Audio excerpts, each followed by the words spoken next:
Hello bookish friends, it's Ivy Reads with another book review. Today I am reviewing The City of Nightmares by Rebecca Schaeffer. This is the Fairy Loot exclusive edition, and that's a pterodactyl, just so you know. Because the mayor of the town of the city has a pterodactyl, pet pterodactyl that eats people. This one is one of their older ones, so it doesn't have a reverse dust jacket, which is okay. The naked hardcover is really fun. Pretty and nice and gritty. And again, there's the pterodactyl. When the mayor didn't like something a reporter asked her, she had the pterodactyl eat her. And then this is the old church where the Knot cult is where the main character stays. Ness is the main character, and we have her on the end page art. She wears a vest and slacks because she works for a religion that everyone says is a cult, but she insists is not. Friends of the Restful Soul. I had to relook up what the name was. And then this is a nightmare. And in this, his name is Psy. He's fun. He's a vampire. So the premise of this book is that people, when they fall asleep and dream, they are transformed into their greatest nightmares. And Ness, her older sister, whom she adored, transformed into a giant man-eating spider that killed and ate her father and one other person. That's signed by the author too, which is cool. Before getting stopped by the Nightmare Defense Squad. And she is now terrified of becoming a nightmare and of nightmares in general, which is pretty legit. And obviously, since her father died, she really didn't have anywhere to go, so she actually lives at the Friends Society, or sorry, the Friends of the Restful Soul church, basically to hide and not deal with her trauma. Spoilers ahead, so if you don't like spoilers, please stop the video. I gave this book probably 3.8, 3.9 out of 5 stars. I think it was a very interesting concept, really fascinating. The idea of being terrified to go to sleep and not knowing what you'll wake up as. Like, ultimate nightmare fuel. So, love it. They have drugs that they take so that they don't dream.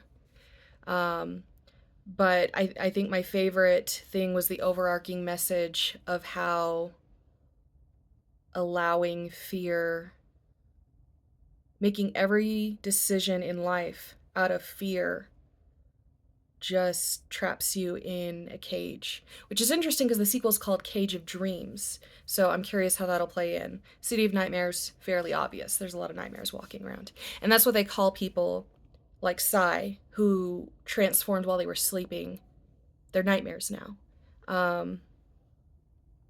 But other than drinking blood and having super strength, it doesn't seem like that bad of a deal for him, but also becoming a giant spider seems pretty horrible. In the book, my favorite character is they refer to him as the Phantom.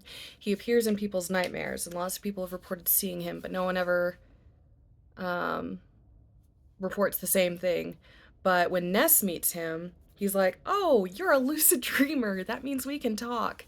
And he's got like completely black eyes, spiderweb hair, like not just the vampire fangs, but like sharp, pointy teeth. And he admits to being responsible for turning everyone into nightmares because it's fun. And he's a fun character, like very, very good, chaos personified.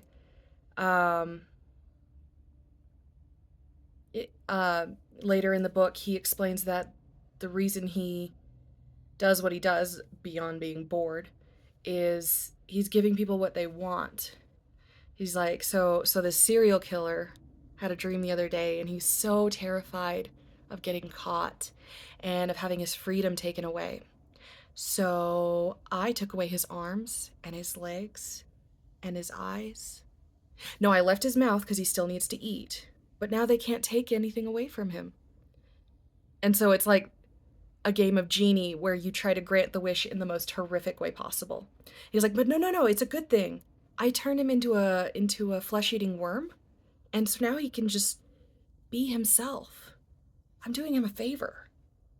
Like, I really love those chaotic characters that have no sense of logic whatsoever. Um, and then Sai's greatest fear is turning into his father, and the character, she did just come out and say it, but I liked. I didn't feel like I was being slapped over the head with the message, so I was okay with her coming out and saying, like, look, you turned into a vampire just like your dad, but you're still not your dad. You faced your fear, because if you hadn't become a nightmare and a vampire, you would have always wondered if that was all it took for you to be a monster like your dad. And you're not. You're different because you're not a monster, even if your body is. So, really cool messages about choice, free will, and choosing who to let yourself become because of what's happened to you. And how, I mean, I'm sure the book is a larger metaphor for, they talk about how your body is twisted on the outside into something unrecognizable, but they can't touch what's inside of you. That's always the same. And, that's probably I mean, not so, any dream journaling would tell you it's not so subtle reference for, the world can change and twist into completely unrecognizable shapes around you, but what is in your control is who you allow yourself to become in reaction to that. Um, there was a great sense of atmospheric dread and a mystery of who's because there's murderers or assassins trying to hunt them down and kill them, and they don't know why or who. So the whole thing is, very very tense, very taut. um it ends, I wouldn't say it ends on a cliffhanger, but the story is absolutely incomplete, which is fine because there is another book. Like, the ending of the book focuses on her personal changes, and so I'm guessing book 2 is focusing on changing the world around them. And I'm very much looking forward to reading it. So I do recommend this book.